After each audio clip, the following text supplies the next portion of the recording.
Kwa nini Paulo alipewa mwiba katika mwili wake?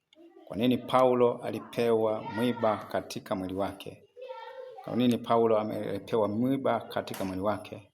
Roho Mtakatifu akakuhudumia kwenye mafundisho haya, na mafundisho yakafanyika msaada kwako katika jina la Yesu Kristo wa Nazareti aliye hai. Amen.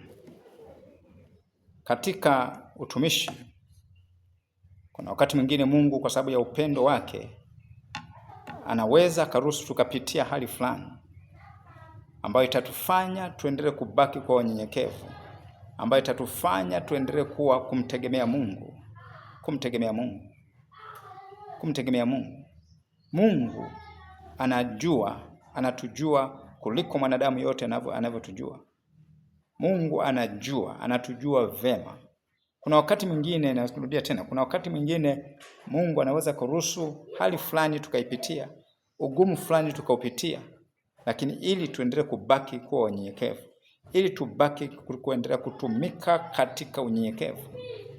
Mwanadamu wengi ni rahisi sana kubadilika mambo yanapobadilika. Mfano, tunaposoma kwenye Kumbukumbu ya Torati 8, Mungu anawaambia maandiko anasema kwamba angalieni mtakapofika kwenye mji huu, mkajenga nyumba, mkakaa kwenye nyumba nzuri, mifugo yenu ikaongezeka, fedha zenu ikaongezeka, mioyo yenu isije kajiinua.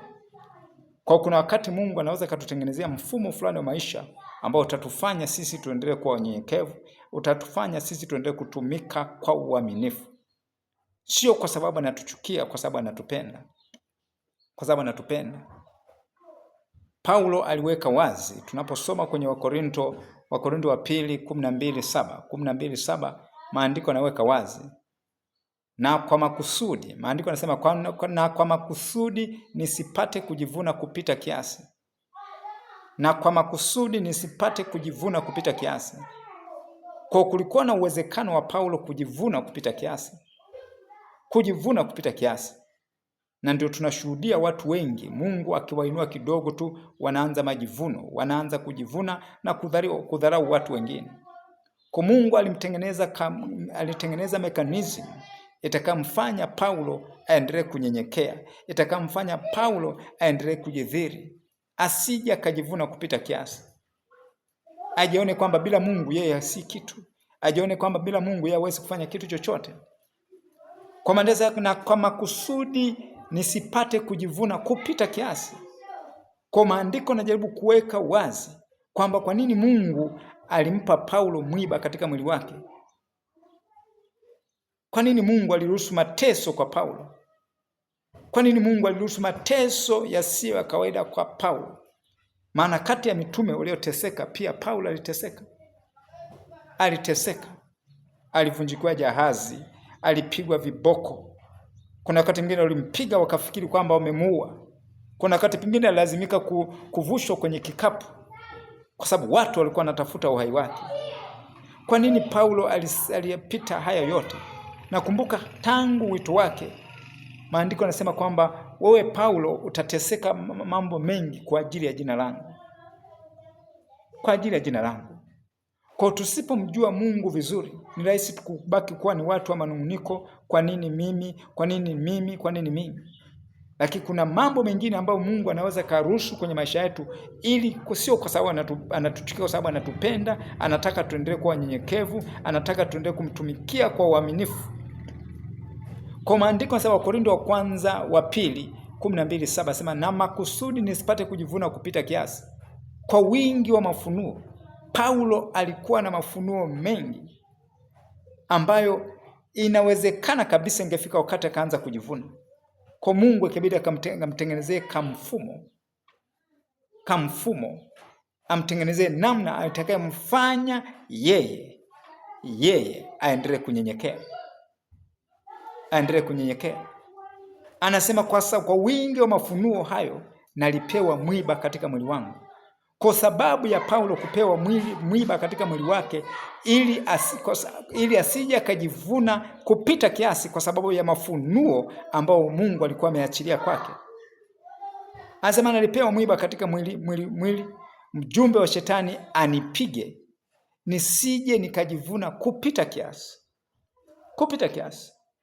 Kuna mtu mwingine inawezekana unanisikiliza, unapita kwenye magumu, unapita kwenye changamoto mbalimbali, ili uendelee kunyenyekea, ili uendelee kunyenyekea, ili uendelee kujishusha, na mwisho wake uwe na mwisho mzuri. Kwa sababu Mungu angalia jinsi tunavyoanza, anaangalia sana jinsi tunavyomaliza. Jinsi tunavyomaliza. Kuna watu wengine inawezekana unapita maisha magumu mno ya kiuchumi, lakini Mungu anajua kabisa, Mungu akikubariki saizi utamwacha au utakufa hata kabla ya wakati wako. Kwa sababu kuna watu wengine wakiwa tuna pesa kidogo tu wanasumbua watu. Kuna watu wengine saizi wameendelea kumtafuta Mungu, bado wamesimama kwenye wokovu kwa sababu maisha bado magumu. Na Mungu akiangalia bado hawajabadilika. Akiwabariki sasa hivi watapotea. Wanashangaa, Mungu nibariki, Mungu niinue, bado Mungu hawainui, bado Mungu hawabariki. Mungu anaona mbali. Yamkini akikuinua saizi utamwacha Yesu. Yamkini akikuinua saizi utaongeza mke wa pili. Yamkini akikuinua sasa hivi utakuwa mtu wa ovyo. Utakuwa mtu wa ovyo. Na ili uendelee kumtafuta Mungu akuinue kila siku, naomba Mungu niinue, Mungu nibariki. Mungu nibariki. Mungu ataendelea kuachilia kidogo kidogo tu. Sio kwa sababu anakuchukia, kwa sababu anakupenda. Kwa sababu anakupenda. Ni sawa tu na mtoto ambaye bado ni mtoto mchanga. Ni mtoto mchanga, anahitaji umpe milioni 10. Mtoto wa miaka 5 anahitaji milioni 10. Hizo milioni 10 zitamharibu. Na maandiko yanasema kwamba kufanikiwa kwa mpumbavu kutamwangamiza. Kwa Mungu akiangalia, ni kweli unatamani Mungu akuinue, ni kweli unatamani Mungu akubariki, lakini Mungu akiangalia bado wewe ni mpumbavu, bado kuna ujinga mwingi upo ndani yako. Kwa Mungu akupe unachokihitaji, sio kwa sababu anakuchukia, kwa sababu anataka ufikie kiwango fulani cha ukomavu, ndipo achilie hicho kitu ambacho unatamani kukipata. Kwa sababu mafanikio bila msingi imara wa neno la Mungu utakuangamiza. Kwa Paulo alipewa mwiba katika mwili wake ili asije kajivuna kupita kiasi, kwa sababu ya mafunuo aliyokuwa nayo. Alikuwa na mafunuo mengi, anasema nilienda mpaka mbingu ya 3. Kuna mambo mengine huko niliyoona hayaelezeki, hata kwa jinsi hayaelezeki. Ili asije akajivuna kupita kiasi, Mungu akaruhusu mateso yasiyo kawaida. Mungu akaruhusu vipigo visivyo kawaida ili Paulo asije akajivuna kupita kiasi. Je, Mungu alikuwa anamchukia Paulo? Alikuwa anamchukia, alikuwa anampenda. Na ndio maana mwisho anasema kwamba nimevipiga vita vizuri vya imani. Imani nimeilinda, mwendo nimeumaliza. Pamoja na kupita magumu mengi, Paulo aliumaliza mwendo vizuri. Alipaniza mwendo vizuri. Mungu akubariki sana kwa kusikiliza mafundisho haya. Kumbuka, Mungu sio kama mwanadamu unavyofikiri. Kuna mambo mengine ambayo Mungu anaweza kuruhusu kwenye maisha yetu. Kuna magumu ambayo Mungu anaweza kuruhusu kwenye maisha yetu ili kutufanya tuendelee kunyenyekea, ili tusiweze kupotea. Yamkini unanisikiliza, yamkini saizi unanisikiliza, unajiona kwamba uko sawa, lakini Mungu akikubariki saizi, Mungu akakiinua saizi, inawezekana kabisa ukaachana na Yesu. Inawezekana kabisa ukarudi nyuma katika wokovu. Lakini saizi unaendelea kumtafuta kwa bidii. Unaendelea kumtafuta kwa bidii, na Mungu anasubiri mpaka ile tabia ambayo anataka iumbike ndani yako itakapoumbika, na ndivyo ambavyo Mungu ataachilia hicho unachomwambia kwamba kupe. Mungu akubariki sana. Usahau kusubscribe, usahau kushare, usahau kucomment, usahau kulike. Mungu akubariki katika jina la Yesu Kristo wa Nazareti aliye hai. Amen.